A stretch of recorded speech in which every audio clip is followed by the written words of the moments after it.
me pidieron que hablar sobre la menopausia. Entonces, como ya me han presentado, eh, yo soy médico y cirujano de la Universidad del Valle, ginecólogo y obstetra de la Universidad de Antioquia.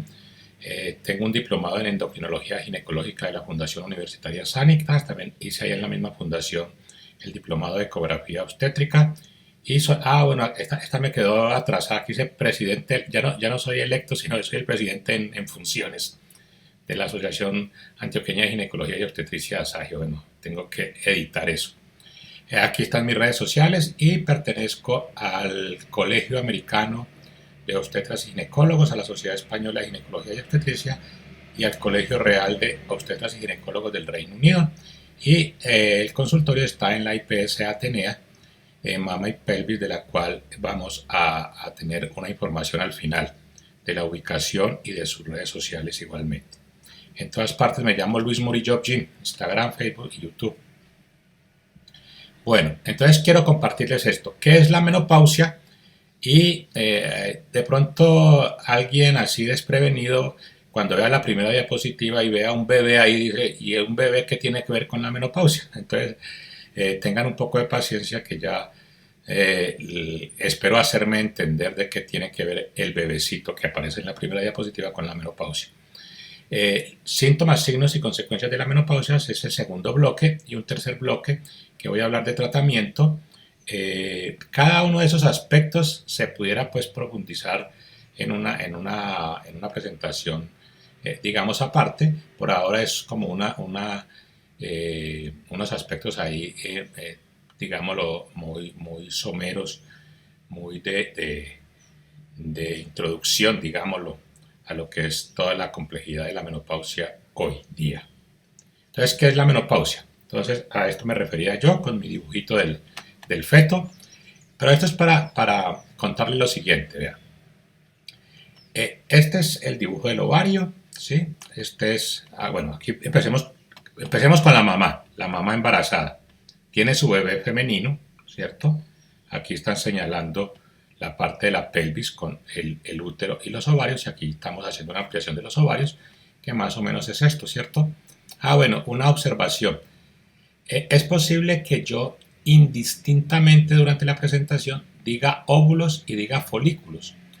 Lo exactamente preciso, digamos, es decir folículo, porque el óvulo no está solito allá en el ovario, sino que está rodeado por un poco de celulitas ahí alrededor, y eso es lo que se llama los folículos. Pero a veces uno dice óvulos y folículo, pero se está refiriendo a lo mismo, ¿cierto? A la estructura esta que finalmente lleva a que salga un óvulo, que es el que se va a fecundar. Bueno, entonces este dibujito es para contarles que la época de la vida de una mujer en la que más óvulos o folículos tiene es cuando estaba en el vientre de su mamá y tenía unos 5 meses, es decir, unas 20 semanas. Es la época. Y está calculado en 7 millones de estos ovulitos. Entonces, esta es la época que más tiene.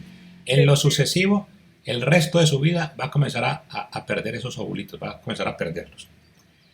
Cuando nace, de los 7 millones, ya van en aproximadamente 1 millón. O sea, entre el quinto mes y el noveno mes que nace la bebé, ya ha perdido prácticamente el 90%, pues de 7 millones que tenía, ya quedó en 1 millón. Entonces ya nació con 1 millón.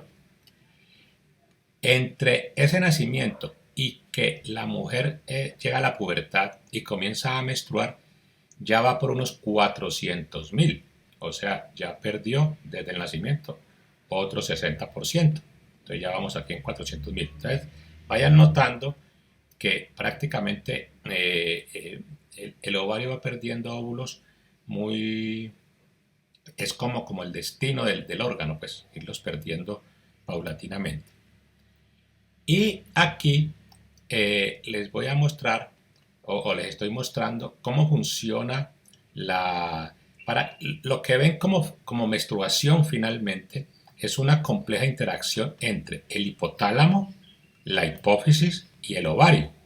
El hipotálamo produce GnRH, que es la hormona liberadora de gonadotrofinas. La hipófisis produce FSH y LH, que estimulan el ovario para que ovule y para que produzca hormonas, ¿sí? Que son los estrógenos y la progesterona.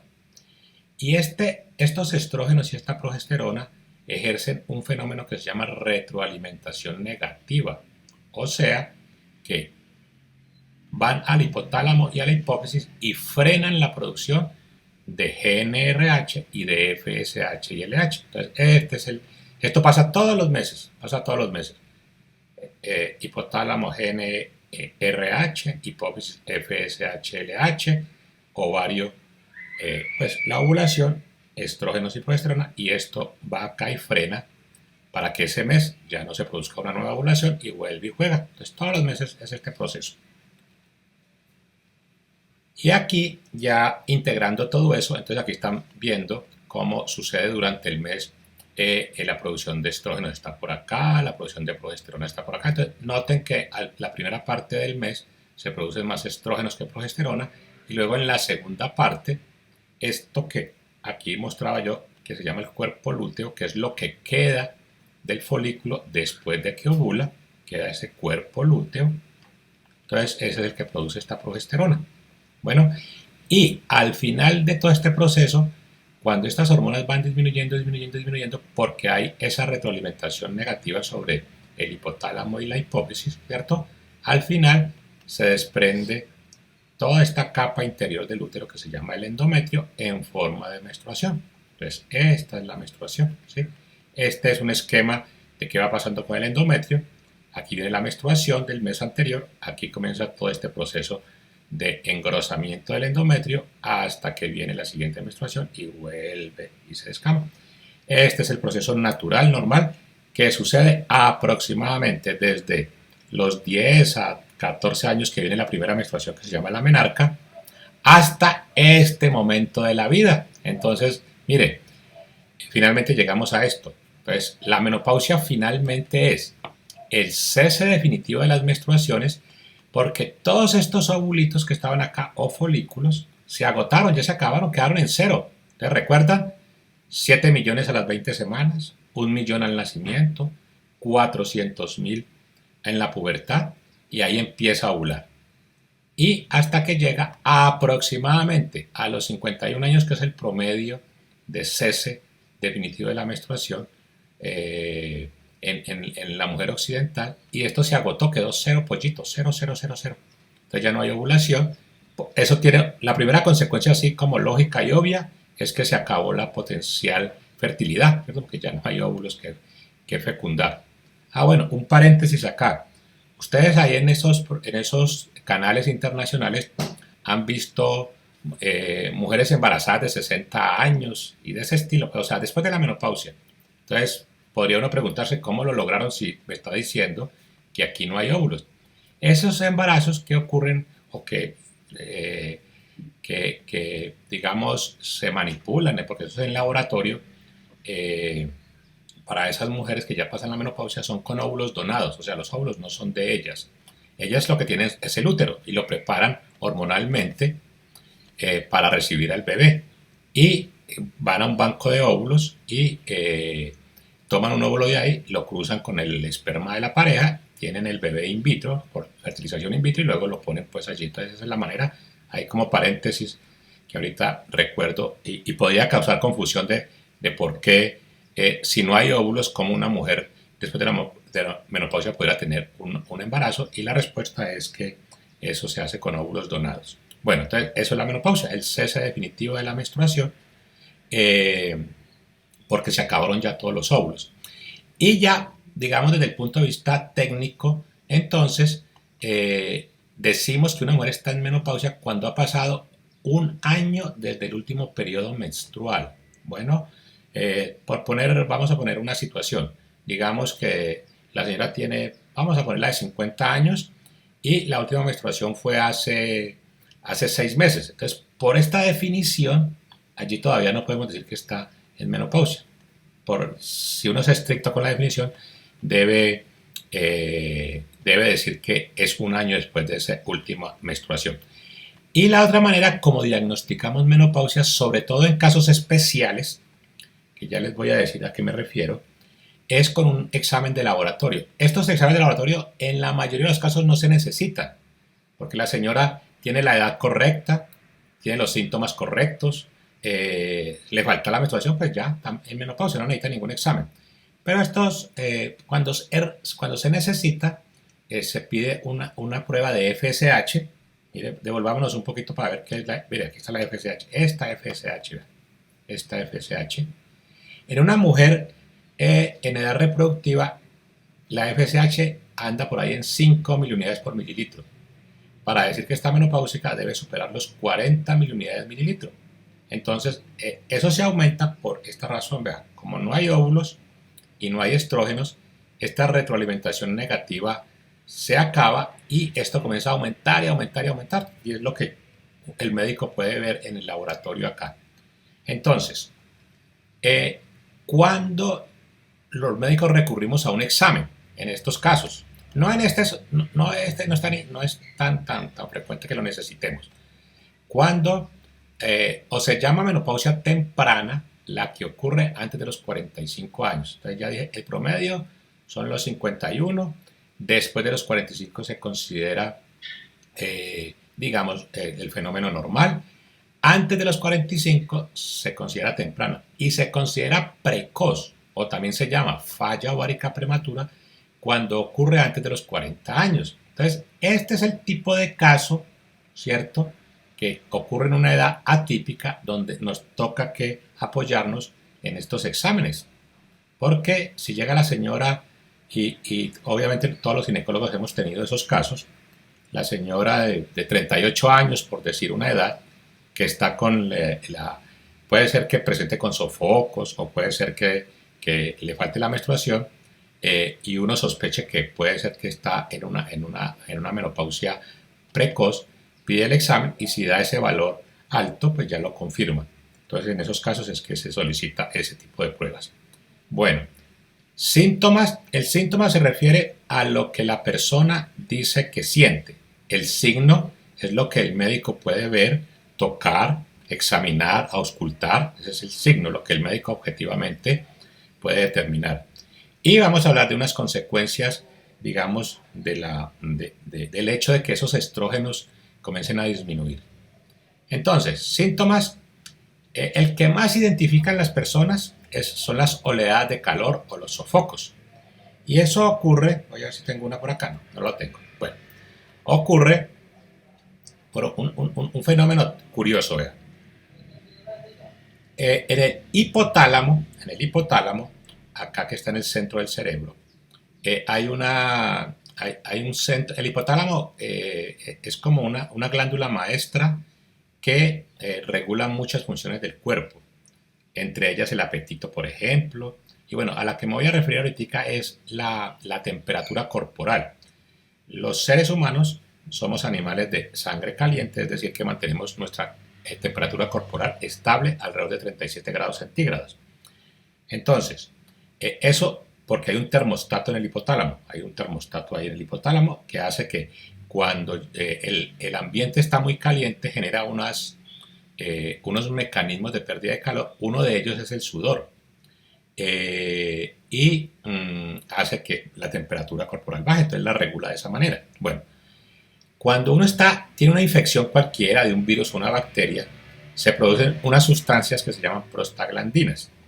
Esas sustancias hacen que en el hipotálamo ese termostato se aumente. Entonces, en vez de estar en 37 el termostato, se ajusta a 38 o a 39. Entonces, el cuerpo hace cosas para subir la temperatura, ¿cierto? Bueno, entonces, eso es la fiebre.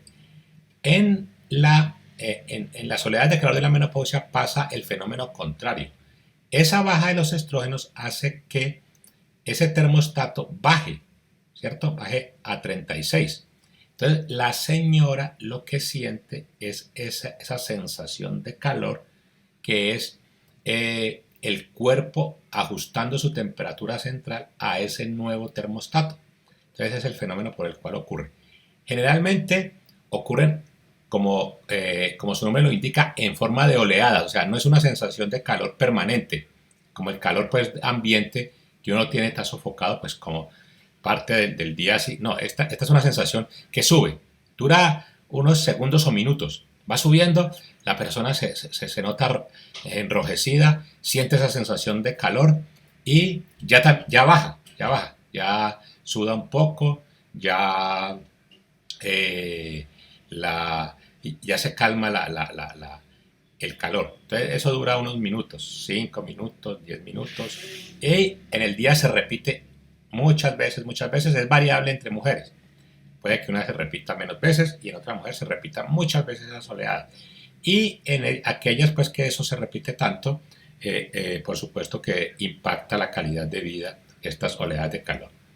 Bueno, la resequedad vaginal ocurre porque esos estrógenos que se van produciendo a lo largo de la vida reproductiva de la mujer, por la producción de los estrógenos del ovario, debido a la ovulación, ellos actúan en la vagina y también en todo, la vagina, la uretra, la vejiga, todo este sector de acá.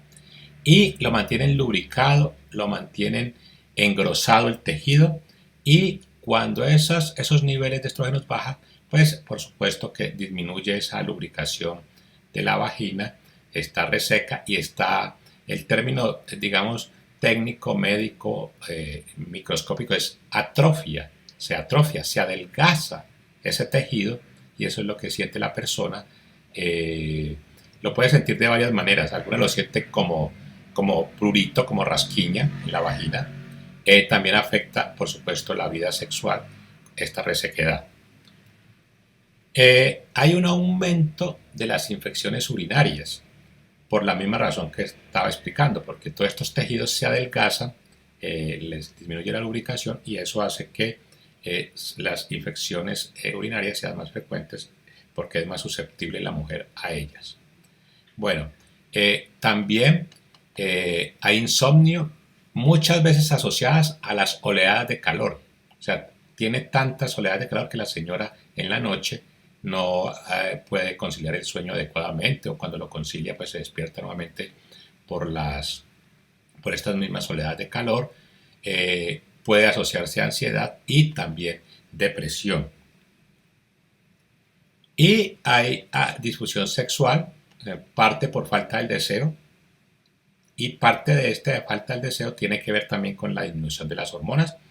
Aquí me he enfocado mucho en el tema de estrógenos, pero también los ovarios producen andrógenos. Los andrógenos son, digamos, una hormona importante en el deseo sexual, y esta disminución hace que se disminuya el deseo sexual o la libido.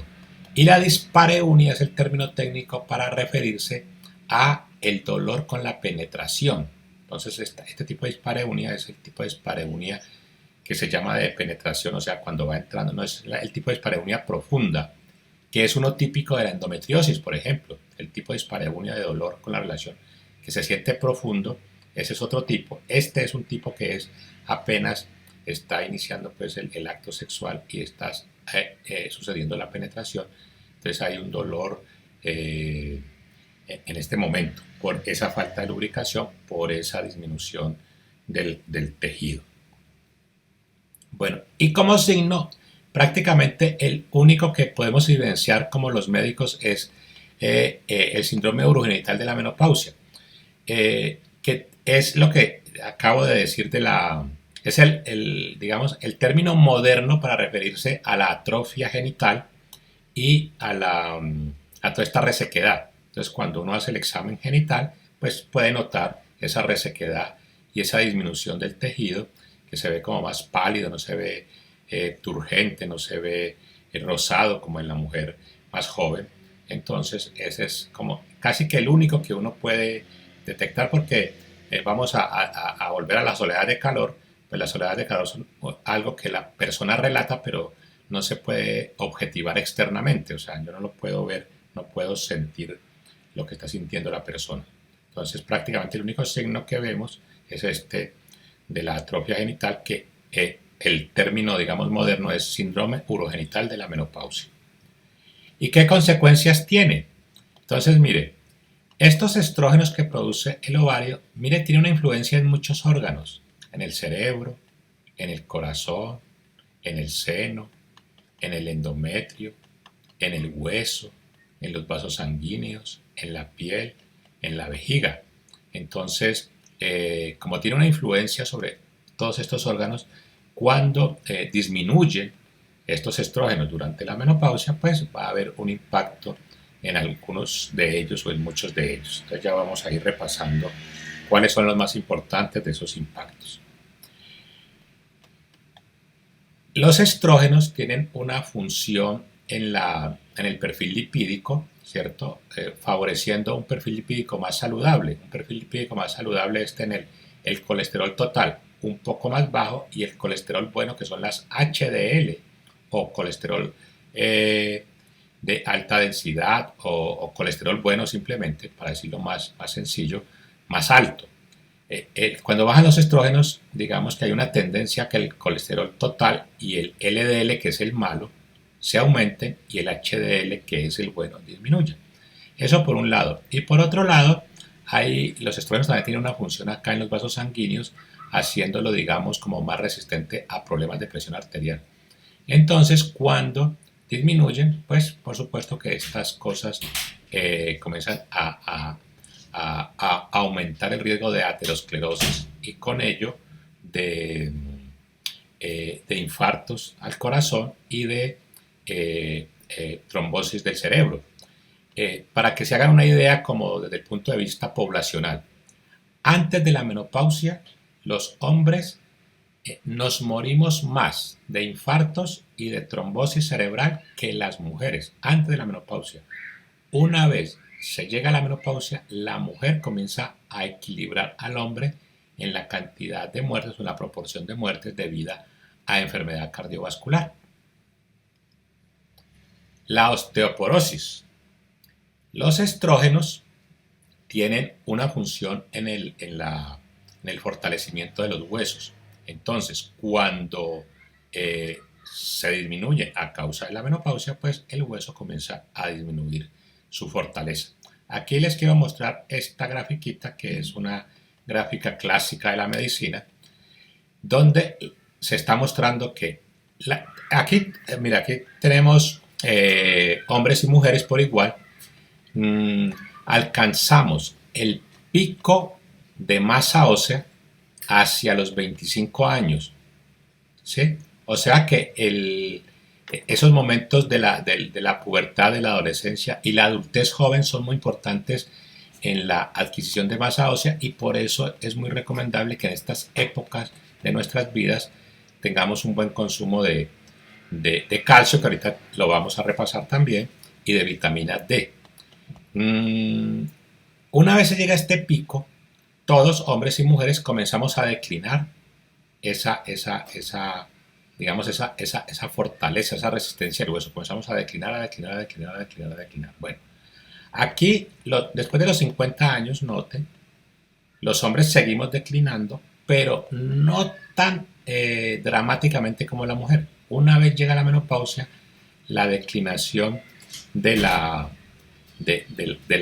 masa ósea es mucho más pronunciada en la mujer, y aquí están hablando de una zona de fractura hasta llegar a este punto de esta zona de fractura, que es finalmente la consecuencia más problemática de la osteoporosis, que la mujer se fracture, y se fractura principalmente las vértebras y la cadera, y eso es una causa importante, pues, de morbilidad, de necesidad de cirugía y a veces de mortalidad también.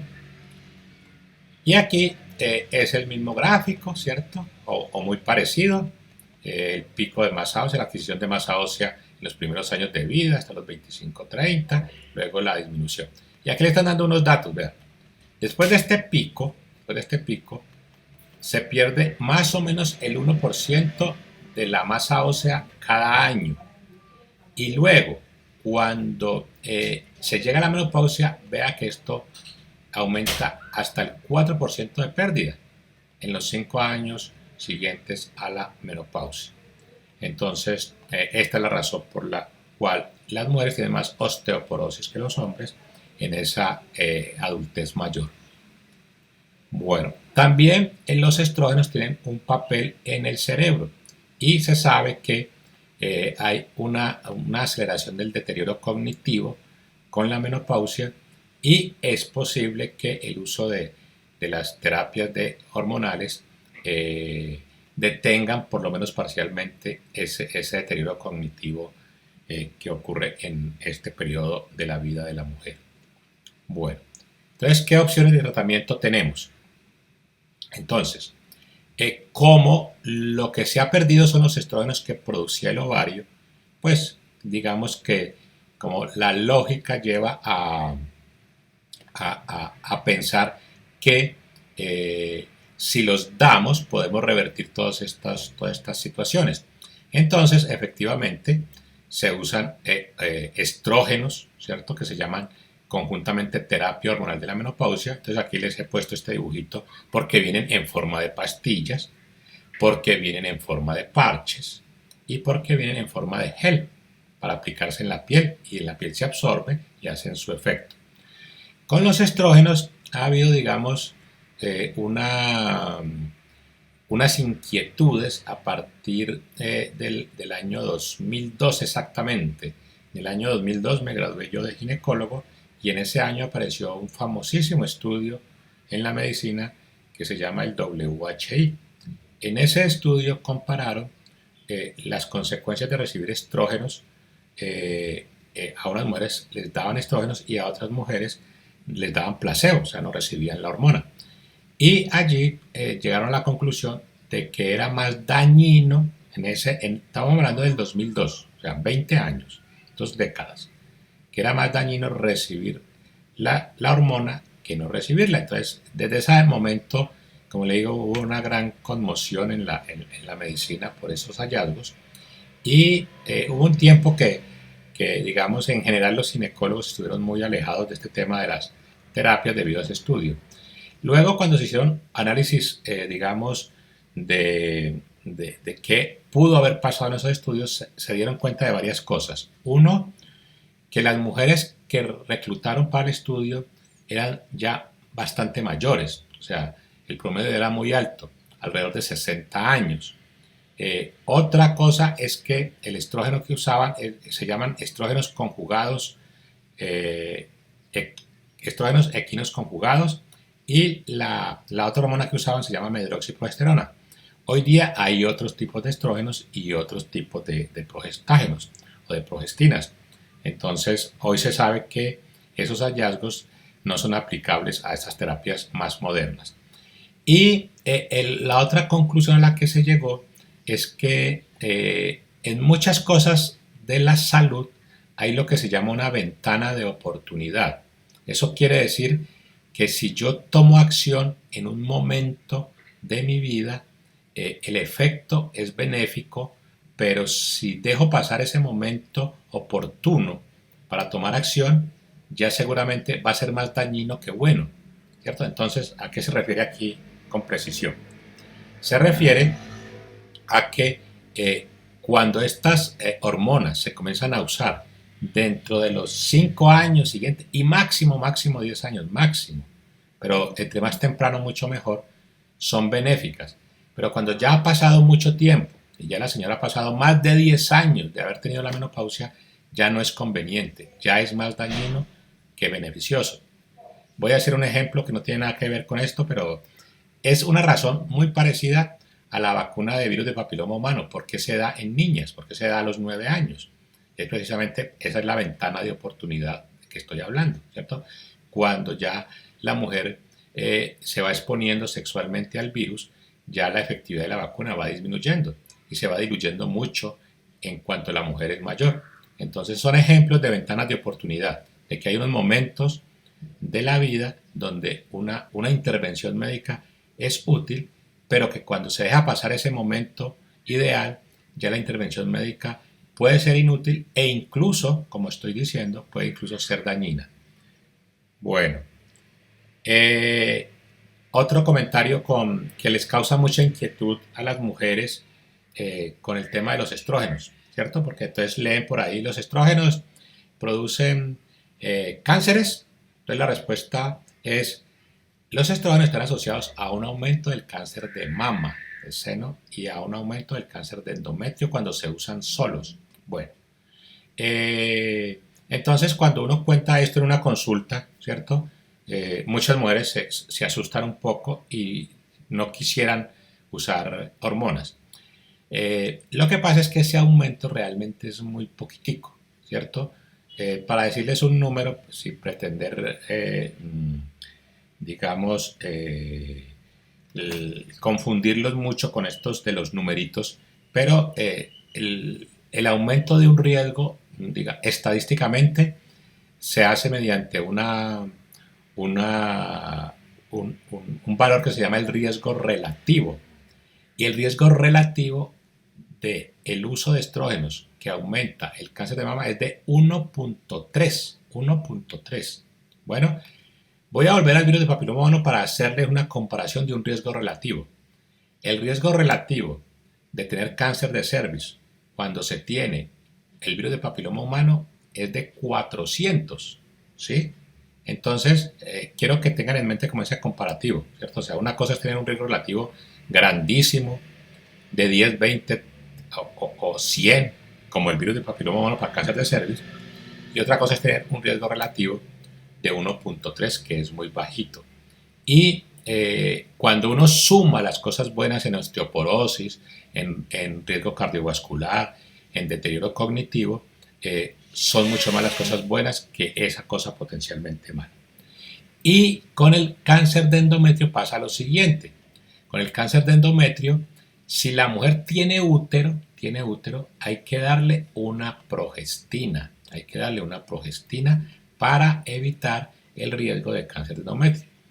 Esa progestina se puede dar tomada, ¿sí?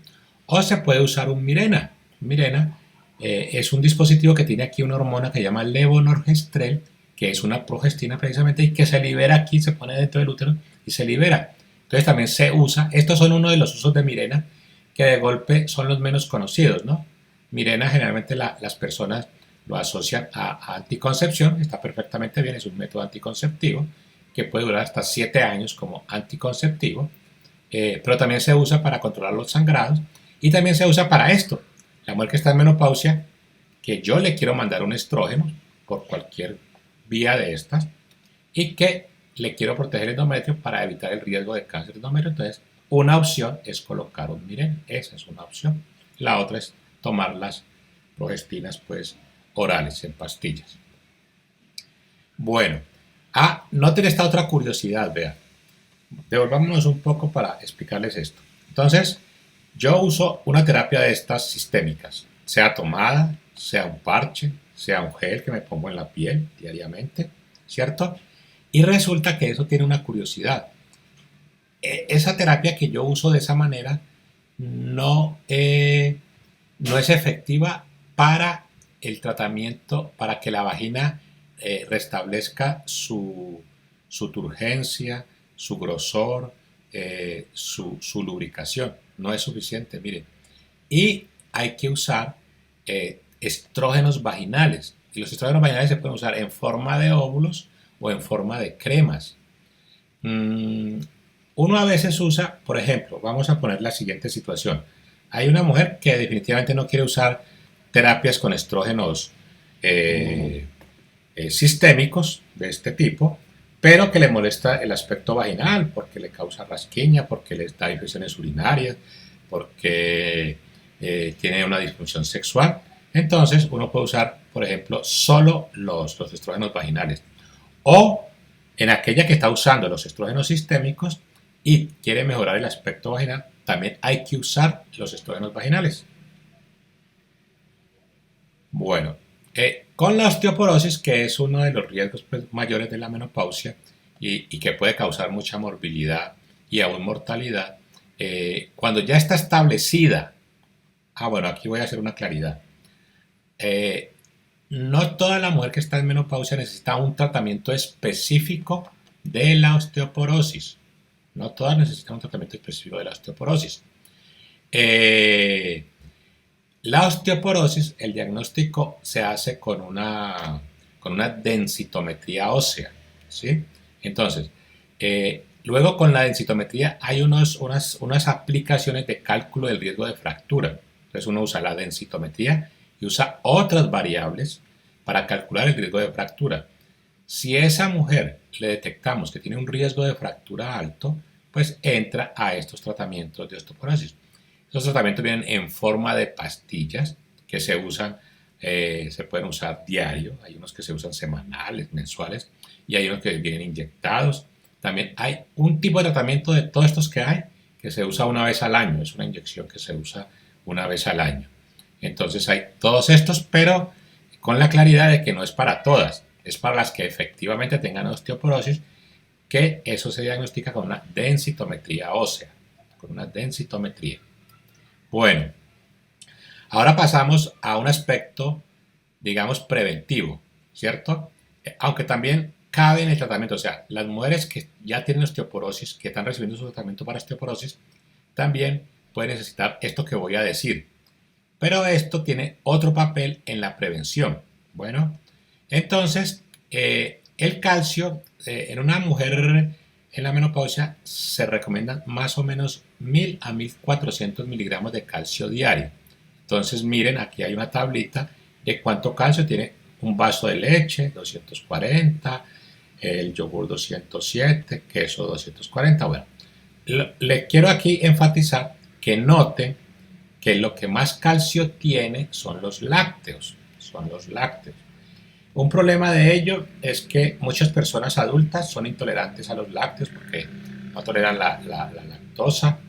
Entonces deben o los suprimen completamente o los toman pues las formas que no tengan lactosa. La otra situación es que a veces por temas, digamos, de calorías, también algunas personas pueden, digamos, restringir un poco estos tipos de alimentos. Bueno, aquí la otra partecita es que vean que también hay fuentes vegetales de calcio que no son, digamos, con tanto calcio como un lácteo, pero son aceptables. Entonces tenemos el brócoli, higos, almendras. Bueno, aquí está el tofu. Con las almendras una acotación. En los frutos secos en general son alimentos que tienen buenas propiedades nutricionales, tienen buena proteína. El detalle está en que son muy calóricos, tienen muchas calorías y generalmente uno, digamos, para obtener buena proteína tendría que comer un volumen muy grande que generalmente le aporta muchas calorías también y no es bueno, digamos, para el tema de control de peso. Esa sería como una limitante de esto. Pero entonces quiero que miren esto. Para finalmente decirle lo siguiente. Hay suplementos, pero los suplementos tampoco lo necesitan todas las personas. Lo necesitan las personas que, haciendo como un análisis de su dieta, uno pudiera determinar que en la dieta, porque no consumen buenos lácteos, ¿cierto? Porque tengan algún otro tipo de restricciones, sean por salud o sean por decisión propia, ¿cierto? Como típicamente las personas que son veganas que no consumen alimentos de ningún origen animal, por ejemplo, ¿cierto? Entonces, ahí habría una restricción que es voluntaria.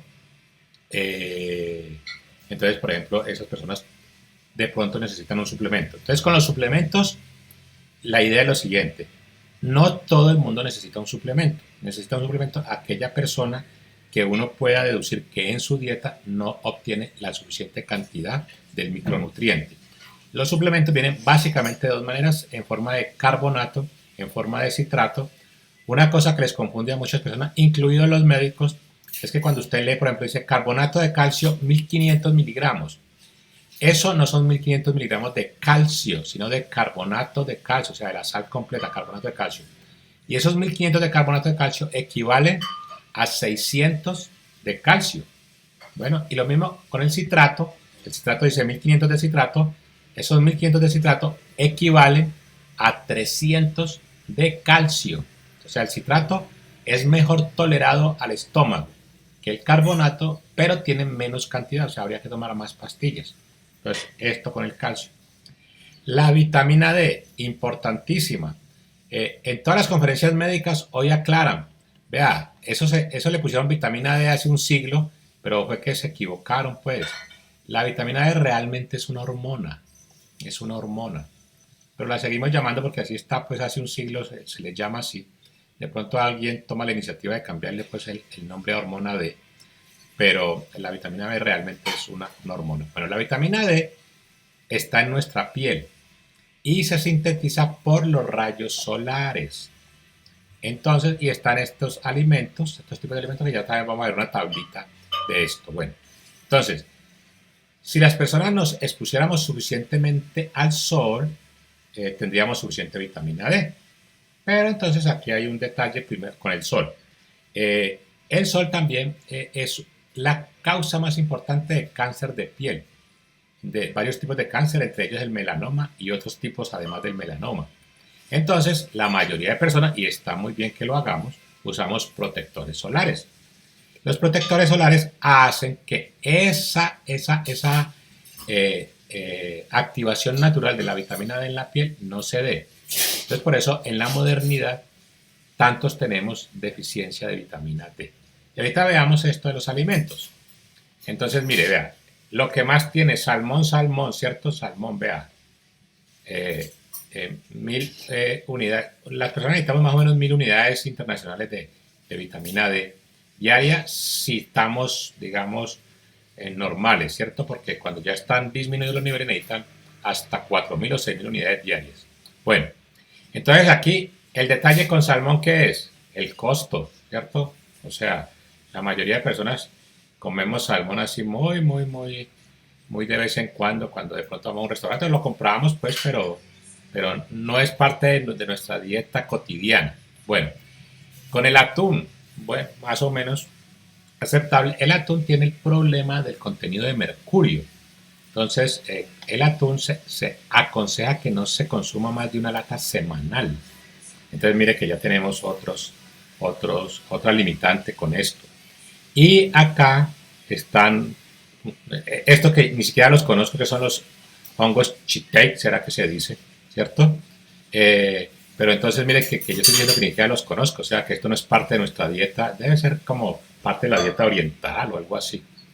Y está también la yema de huevo, pero tiene muy poquitica, ¿verdad? Tiene muy poquitica. Entonces, conclusión de todo lo que estoy diciendo, sumando nuestra baja exposición al sol, nuestro uso de protectores solares, nuestras dietas que no son, digamos, ricas en alimentos que tengan un buen contenido de vitamina D, terminamos en que en suplementación de vitamina D. También vienen varias presentaciones, vienen de 1000, de 2000, de 5000, de 7000. Viene de 7000 para uso semanal. Hay unas que vienen de 10.000. Incluso hay unas que vienen de hasta de 100.000 unidades vienen. De 100.000 unidades, sino que esas dosis tan altas, realmente no son muy recomendables. Pero vienen en varias presentaciones, entonces muchos vamos a necesitar suplementación de vitamina D. Y ahora, digamos, como el último año, pongámosle, ha venido este tema de la vitamina K2. No confundir con la vitamina K. Si le quita este 2, queda vitamina K, que es una que tiene que ver con la coagulación y es la que le ponen a los niños recién nacidos para evitar un problema de hemorragia que le da a los niños recién nacidos, ¿cierto? Y se usa también en problemas de la vesícula biliar en pacientes hospitalizados. Porque la vitamina K la sintetizan las bacterias y se absorbe por la bilis, ¿cierto? O sea, la bilis tiene unas sustancias que ayudan a que se absorba la vitamina K. Entonces, cuando se obstruye la bilis por enfermedades del hígado, tiene que usar vitamina K. Bueno, ahí los estoy confundiendo porque les estoy diciendo que esa no es. No es para explicarles que esa K no es la que es K2. Y esa K2 está en este producto que es soya fermentada, que es un producto típico de dietas japonesas, ¿sí? Entonces, nosotros también en nuestras dietas occidentales no tenemos un aporte importante de vitamina K2. Entonces vuelve y juega. Ya hay un producto en el mercado que contiene vitamina K2. Entonces tiene vitamina D más vitamina K2. Y la vitamina K2 tiene mucho que ver con la fuerza del hueso. El hueso finalmente, ¿qué es? El hueso es una proteína, es un colágeno que se calcificó. Entonces, la vitamina D ayuda a que el calcio llegue allí al hueso. Y esta vitamina K también tiene que ver con eso, con que el calcio se deposite adecuadamente en los huesos. El riesgo cardiovascular. Entonces, la gestión del riesgo cardiovascular que hacemos los médicos es mirando el perfil lipídico, si tiene alto el colesterol, mejorando estos aspectos del colesterol, chequeando la presión arterial.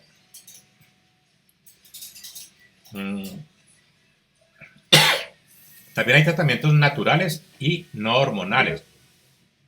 La soya contiene lo que se llaman fitoestrógenos. Entonces, note, fito significa planta. Entonces, fitoestrógenos es estrógenos derivados de plantas. Entonces, la soya los contiene. Hay productos en el mercado digamos, farmacológicos que tienen ya los fitoestrógenos, pues, o sea, que vienen en forma de una terapia en tabletas, pues, que son estrógenos derivados de la soya. También hay tratamientos para aquellas mujeres que, vamos a poner esta situación. Esta señora tuvo un cáncer de seno, ya es sobreviviente de cáncer de seno, vamos a poner hace 5 años, ¿cierto?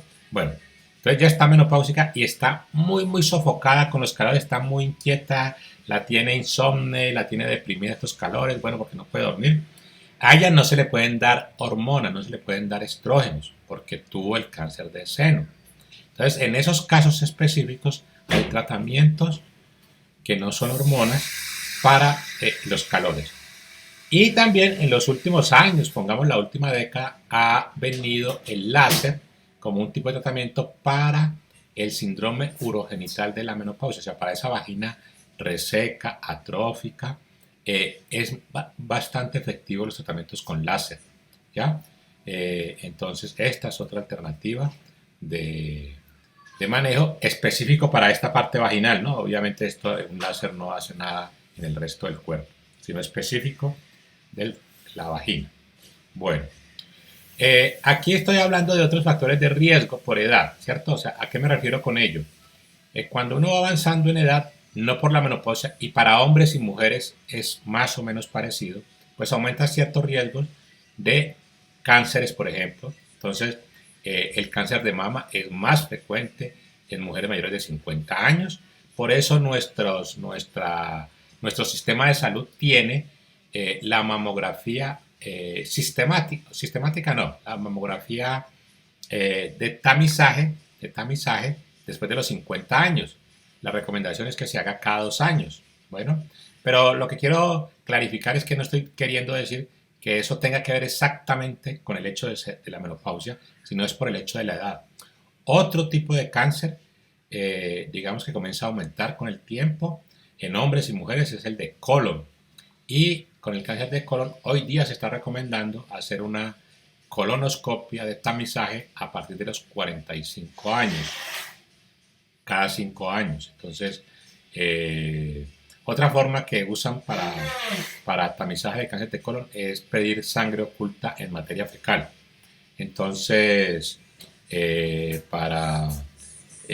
esos dos son importantes. El de endometrio igualmente. El de ovario, por supuesto, también comienza a aumentar. Y otros como tiroides, como el de pulmón. Y aquí pues una cuña al factor de riesgo más importante para el cáncer de pulmón es el fumar. Entonces es muy importante pues tratar de buscar ayuda profesional a las personas que fuman para disminuir estos riesgos, y también con el riesgo cardiovascular, el tema del tabaquismo. Bueno, entonces a manera de conclusiones podemos decir que la menopausia es el cese definitivo de la menstruación por el agotamiento completo de los óvulos. Ya se acabó la fertilidad y la expresión, digamos, final de ese agotamiento de los óvulos y la fertilidad de la mujer es que se va a la menstruación igualmente. Ocurre en promedio a los 51 años de edad, se manifiesta por calores y resequedad vaginal, que es como lo más evidente que la mujer siente. Tiene un impacto en la salud cardiovascular, en la salud ósea, en la salud mental y la salud cognitiva de la mujer. Y existen varias modalidades de tratamiento, como ya hemos repasado en esta presentación.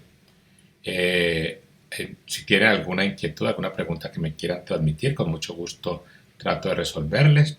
Aquí están nuevamente mis redes sociales, Luis Murillo Gin en todas ellas, en Instagram, en Facebook y en YouTube. Estamos en Atenea. Atenea está en este correo electrónico, ateneamamaypelvisgmail.com. Aquí puede... Doctor, buenas tardes. Hola. Hola, si quiere me permite yo doy la información de Atenea. Bueno, sí, por supuesto. Muy buenas tardes para todos, ¿cómo están? La idea es que le agradecemos pues mucho al Fondo de Empleados que nuevamente nos dan la oportunidad por acá de compartir con ustedes. Mi nombre es Carolina Londoño. Yo soy la coordinadora administrativa de Atenea Mama y Pelvis y nosotros somos una IPS enfocada en todo el ciclo vital de la mujer, todas sus patologías y en la salud femenina. Entonces abarcamos todas las especialidades de ginecología y subespecialidades. Manejamos un portafolio bien amplio de especialidades con consultas, realizamos ayudas diagnósticas, ecografías, biopsias, histeroscopias. Doctor, ¿le puede dar a la siguiente, por favor? Nosotros estamos ubicados en Medellín, en la Torre Médica Salud y Servicios, en la Clínica del Prado. Ahí nos encuentran en el local 2219. Somos una IPS completamente pues habilitada. Y la idea es que acá en nuestra IPS se encuentran toda la integralidad, desde la consulta, el diagnóstico, el tratamiento y los enlaces que se necesitan en algún momento cuando hay un enlace para una atención de nivel superior, ¿cierto? Por favor, les invito a que nos sigan en nuestras redes sociales, Atenea Mama y Pelvis en Facebook y en Instagram, y que visiten nuestra página web, que es www.ateneamamaypelvis.com. Ahí me faltó el Atenea. ¿Qué pasó? No sé. Sí. De todas maneras, la idea es que nuevamente agradeciéndoles pues como al FEPEP que nos dé la oportunidad de estar presentes en estos espacios. Y que puedan visitarnos si en algún momento tienen, digamos, alguna necesidad puntual. Nosotros en este momento contamos con convenio con Comeva Medicina Prepagada. Próximamente vamos a tener convenio con Suramericana Póliza, Allianz y MedPlus. Ya estamos, digamos, en el mes de julio ya tenemos convenio con esas aseguradoras y también atendemos de forma particular. Digamos, nuestro fuerte es todo el tema de patología mamaria, patología de pelvis y todo el tema de ginecología obstétrica, que es el doctor Murillo quien maneja todo el tema de obstetricia. Manejamos acá todo el tema de ayudas diagnósticas para ecografías de mama, ecografías transvaginales, ecografías obstétricas de nivel 3, 4D. Y digamos, por ser usuarios del FEPEP, si en algún momento requieren alguna ayuda diagnóstica cualquiera, tienen unas tarifas especiales por el convenio que tenemos con el FEPEP. De todas maneras, entonces les vamos a resolver las preguntas y los invitamos nuevamente que nos visiten, ¿cierto? Por acá tenemos una pregunta, doctor, y es: buenas tardes, ¿la adenomiosis difusa tiene que ver con la menopausia? Ya me están viendo a mí, ¿cierto? Sí, señor. Sí, bueno. Entonces, no tiene que ver con la menopausia. De hecho, muchos de esos problemas, tanto la miomatosis, la adenomiosis es esa partecita interna que se llama endometrio, que de pronto la recuerdan ahí de los dibujitos, se mete dentro del músculo del útero, que se llama el miometrio. Entonces, eso es la adenomiosis. Bueno, típicamente causa molestias, dismenorrea, o sea, cólico de la menstruación, dolor pélvico, es decir, dolor bajito, y sangrados menstruales abundantes. Esas son como las tres características de la adenomiosis. Bueno, tanto la adenomiosis, como venía diciendo, como la miomatosis, de alguna manera, pongámoslo en estos términos para hacerlo sencillo, se alimentan de los estrógenos, ¿cierto? Entonces, mientras la mujer está en edad reproductiva, que está produciendo buena cantidad de estrógenos, eso va a estar allí, digamos, presente. Y una vez llega a la menopausia, tiende a mejorar ese tipo de situaciones. tiende a disminuir la adenomiosis y la miomatosis, tienden a disminuir. Entonces digamos que es más bien al contrario, no tiene relación con la menopausia y más bien en las que la han tenido en su vida reproductiva, una vez llega la menopausia, hay una tendencia a mejorar de eso. Perfecto, doctor. Y también quería aclararles que acá en Atenea Mama y Pelvis somos especialistas en todo el tema de endometriosis. Acá contamos con varios especialistas que son muy acertados en ese tema. Entonces, que es un tema que nos preocupa ahora. Nosotros constantemente en nuestras redes sociales estamos publicando todo el tema y temas muy importantes sobre el tema de endometriosis, sobre el tema de la terapia de piso pélvico, que también es muy importante para nosotros. Bueno, otra pregunta, doctor. Fuera del tratamiento con láser, ¿qué otros tratamientos hay para la resequedad vaginal? Digamos que bueno, hay dos cositas que son usar estrógenos vaginales. Los estrógenos vaginales vienen en forma de crema y en forma de óvulos. Hay unos que se usan semanalmente, hay unas cremas que se usan, al principio hay que usarlas muy seguidito, diario, y cuando va mejorando se puede ir espaciando. Esa es una manera, y láser, o sea, no hay otro tipo de tratamiento. Hay un tratamiento que no está disponible en Colombia, que es la única que se llama ospemifemo, que es una terapia tomada que es reconocida como la única terapia oral que trata el síndrome urogenital de la menopausia. Pero en Colombia tenemos o bien estrógenos vaginales en forma de óvulos o estrógenos o láser.